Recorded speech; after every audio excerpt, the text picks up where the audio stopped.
regular gas is $4.88. In California, it's $6.30 a gallon for regular. That glaring price gap has now spurred a state senator to team up with a group called Consumer Watchdog to push legislation that would require refining companies to disclose their profits in great detail on a frequent basis. Californians are paying way too much for gasoline, and you can hear ka-ching, ka-ching in the bank accounts of those oil refiners every time gas prices go up. And they've been ripping us off for far too long. We even have a name for it. It's called the Golden State Gouge. Why is it that California drivers pay more at the pump than they should, at a collective cost of over $1 billion every single year?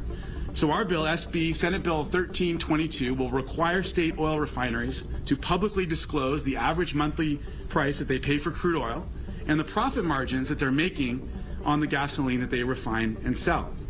Combining this information with other publicly available pricing data will then provide us with a clear picture of who is behind and who and what is behind this mystery gas surcharge.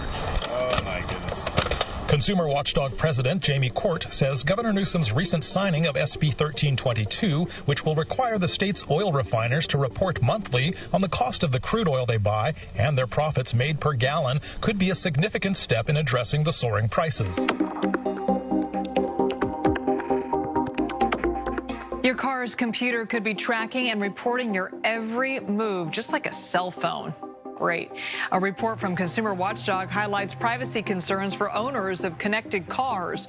The report's author tells KPIX5 charging your phone in the car or using the car's emergency feature funnels data to advertisers and insurance companies. Everything from the amount of times you brake, where you go, biometric data, your weight, your political preferences.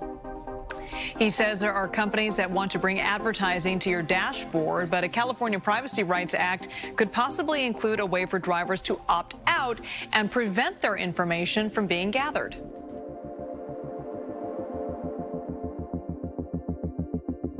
Who's collecting your COVID test? A CBS 2 News investigation found dozens of unregulated COVID testing sites popping up all over the area. Investigative reporter David Goldstein has more. Pop-up COVID testing sites are basically unregulated. Just about anyone could be administering your test. In many cases, all the test sites need is a business license, and they're in business. In many cases, taking your personal information for insurance. I want to know who's sticking the stick up my nose before it happens. Jerry Flanagan with Consumer Watchdog says regulations are needed. There needs to be oversight. It needs to be local and it needs to be state. There needs to be credentialing. Regulations finalized this week by the insurance commissioner would force insurance companies to give discounts to homeowners who reduce fire dangers on their property. But it's what the new regulations don't do that is drawing controversy. Carmen Balber of Consumer Watchdog agrees that lower prices is a good thing and believes the regulations will do just that.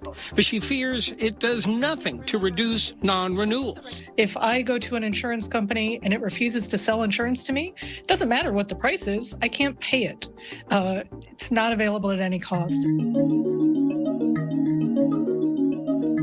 USAA says they proudly serve military members and their families. But this federal lawsuit claims when it comes to USAA's insurance, some members are treated better than others. We discovered that USAA was overcharging enlisted people in order to benefit officers. Harvey Rosenfield's the founder of Consumer Watchdog.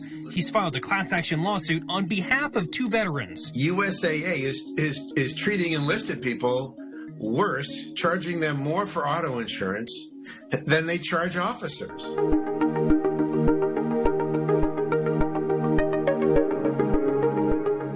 Demi Dominguez lost her life unexpectedly after going to the doctor's office to check on her swelling, according to Consumer Watchdog.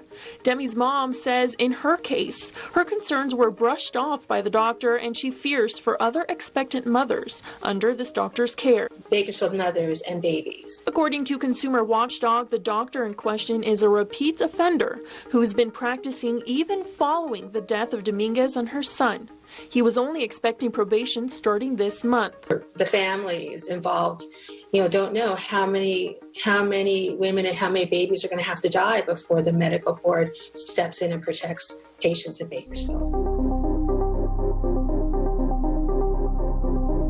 Whether in plain sight in black and brown communities, or as the I-Team showed you months ago, disguised behind ivy walls in some of LA's most affluent neighborhoods, the century-old practice of oil drilling in LA County has hit bottom. This is the end of big drilling in LA County. CEO of the Consumer Watchdog Group, Jamie Court, and other environmental advocates have been pushing elected officials at all levels to set standards for the distance oil wells can operate from populated areas.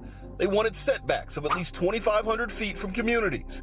The LA County Board of Supervisors has gone well beyond setbacks, recently voting on plans to eliminate all oil wells in the county. We're on target to have no oil wells operating in LA City or LA County within 5 years, which is astonishing.